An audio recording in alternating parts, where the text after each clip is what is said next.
अस्सलाम वालेकुम friends, welcome back to Top Smarties. Drama serial Rahmat. दादी की बीमारी पर जो परिशे ने वादा किया था कि वो शादी कर लेगी, तो फिर दादी और माँ सिर्फ रिश्ता ढूंढने में ही लग गई। अब तो घर में रिश्ते आने लगे हैं, लेकिन परिशे किसी से शादी नहीं करना चाहती, इसलिए अलीज़े से कह दिया कि ये रिश्ते वो मना कर दे, क्योंकि अब के बार वो बारी के लिए मान चुकी है, उसे हाँ करेगी। बस यही सोचते ही वो बारी को फ़ोन कर देती है। अब रात के वक्त परिशे की खुद से कॉल गई। बारी तो हैरान हो गया, बहुत खुश हुआ, क्योंकि फर्स्ट टाइम परिशे ने खुद से कॉल की। बारी के तो पाँव ज़मीन पर नहीं टिक रहे, जल्दी से पूछ लिया, सब खैरियत तो है, क्या बात है? तो ऐसे में परिशे बताने लगी, क्या ऐसे ही फ़ोन नहीं कर सकती? तो बारी मुस्कुराते हुए कहने लगा, क्यों नहीं, पूरा हक है तुम्हें, ज़रूर कर सकती हो, तुमने तो मुझे खुश कर दिया। तो ऐसे में परिशे कहने लगी, खुशी तो तब होगी जब सुबह हम मिलेंगे, क्योंकि मेरे पास एक सरप्राइज है आपके लिए।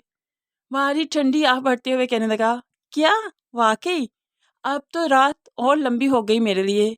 पहले तो आपको देखने के चक्कर में रात गुजरती ही नहीं थी, और अब सरप्राइज।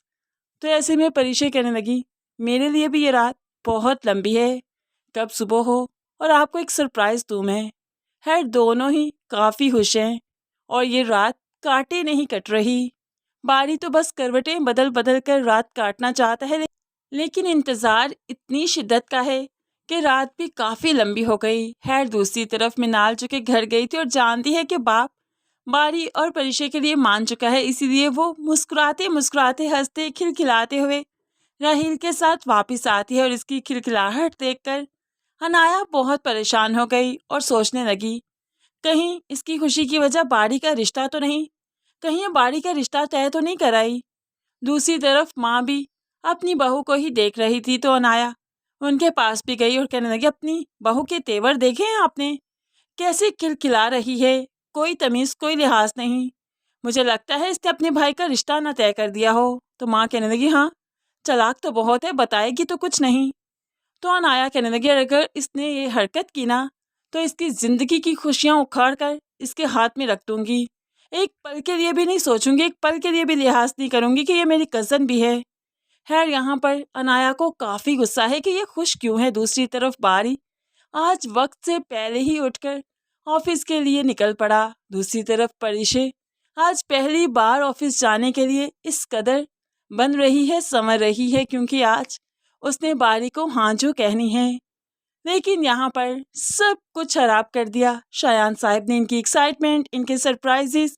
खैर, यहाँ पर जैसे ही परिशे मैडम ऑफिस में गई, तो उन्हें शायान साहब ने अपने ऑफिस में बुला लिया।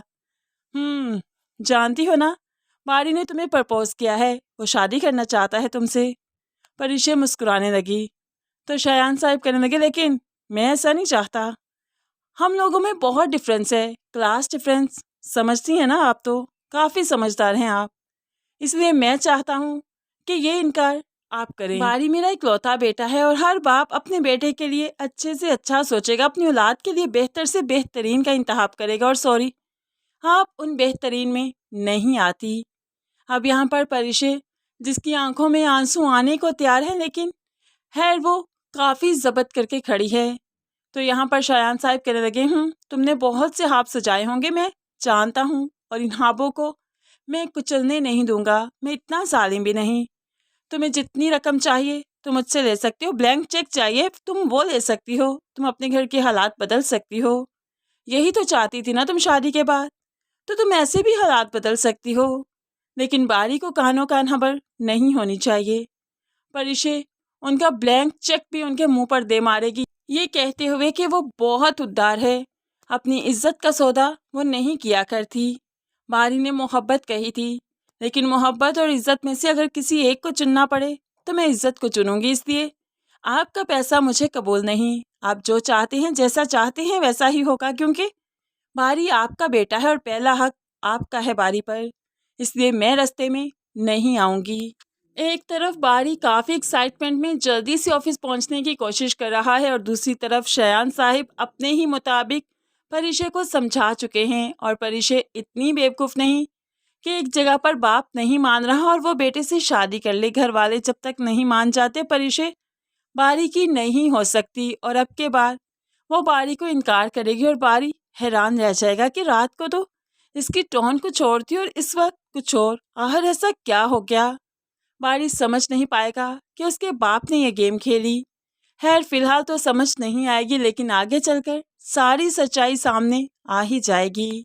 और बारी फिर अपने बाप का यह डबल चेहरा बर्दाश्त नहीं कर पाएगा, इसलिए तो वो इरादा करेगा कि अपने बाप को छोड़कर चला जाए, ये घर छोड़कर चला जाए। जिस तरह से ज़ुहैब ने अपने माँ को प्रेशराइज किया था, जिस तरह अयान ने अपनी माँ को प्रेशराइज किया था, बस इस तरह से ही बारी भी करेगा और अपनी बात मनवाने के लिए वो आखिरी हद तक जाएगा। तो बस फिर शयान साहब को आखिरकार हाँ करनी पड़ेगी, अपनी जिद तोड़नी होगी, क्योंकि बेटे को हाथों से जाता वो नहीं देख सकते, बेटे को खुद से दूर जाता नहीं देख सकते। तो ऐसे में परिशे ही घर में आ जाए, यही उन्हें कबूल होगा।